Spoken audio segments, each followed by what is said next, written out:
Zoom sur le cacao avec la compagnie Investive. La compagnie Investive Group qui fait de l'agriculture de précision en utilisant les drones pour optimiser le rendement. Ici le promoteur Aboubakar Karim, ingénieur en agroéconomie, qui a ouvert sa structure en Côte d'Ivoire après son retour du Canada où il a fait ses études. La compagnie a donc à ce jour 20 drones pour toutes les opérations concernant l'agriculture de précision. Drone, encore un autre drone au boulot, drone au boulot, drone agriculturant. Donc maintenant que tu as une petite idée sur Investive Group, on retourne au cacao. Le saviez-vous? Le savais-tu?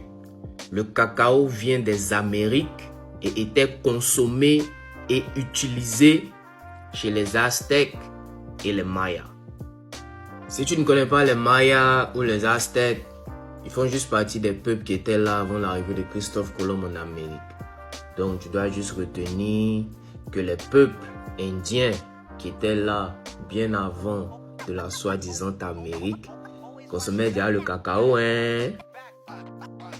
Les graines de cacao étaient utilisées comme monnaie d'échange pour faire du troc. Le cacao était réservé aux nobles qu'ils consommaient sous forme de boissons pimentées. L'origine du chocolat chaud. Il était aussi utilisé lors des cérémonies religieuses chez les Mayas. Donc c'est de là que vient le chocolat chaud. Interesting. Et c'est aussi intéressant de voir que le cacao était utilisé comme une monnaie. Donc ça dit que le cacao c'est de l'argent, ou c'était de l'argent. Mais c'est toujours de l'argent d'ailleurs. Beaucoup d'argent. Les Espagnols ont été introduits à la boisson cacaotée lors de leur conquête en Amérique. Pour le rendre plus à leur goût, de la vanille et sucre ont été ajoutés. Le chocolat chaud est donc né. Au XVIIe siècle, la culture du cacao a été introduite dans les territoires sud-américains. Début du XIXe siècle, le Venezuela couvrait plus de 50% de la demande mondiale du cacao. Et au XIXe siècle, pendant le XIXe siècle, sa culture s'est répandue en Asie et en Afrique. Sa consommation représentant 49% des ventes de chocolat, l'Union européenne est le plus grand marché de produits chocolatés. L'Europe est aussi le premier transformateur mondial de cacao. Sa récolte. Le cacao se récolte 1 à 2 fois par an, après chaque saison de pluie. En Côte d'Ivoire, il y a 2 périodes de récolte. La grande récolte d'octobre à février et la petite récolte de mars à juin. Qu'en est-il de sa production? L'Afrique de l'Ouest est en tête en produisant 2 tiers de la production mondiale de cacao. 2 tiers de la production mondiale de cacao. En 2021, la Côte d'Ivoire a produit à elle seule 40% de la production mondiale. Les principaux producteurs de cacao sont la Côte d'Ivoire, le Ghana, l'Indonésie, le Nigeria et l'Équateur. Comment passe-t-on du cacao au chocolat?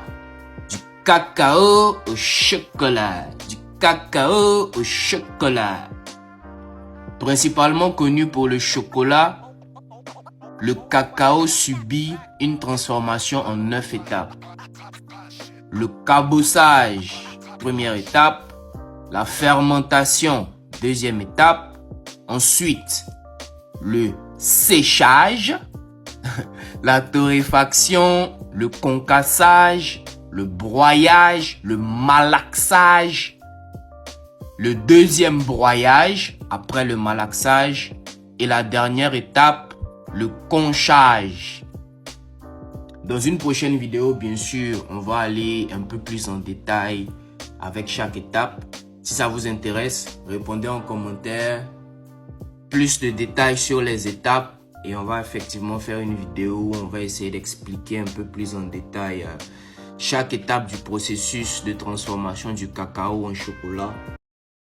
Donc, si tu souhaites savoir plus sur le processus de transformation du cacao en chocolat, réponds en commentaire ou écris juste en commentaire processus et on va faire la vidéo comme je disais tout à l'heure. N'oublie pas également de t'abonner sur la chaîne Ivorywood 225. Et dans cette dernière partie, tu vas découvrir les merveilles de nos chocolatiers ivoiriens.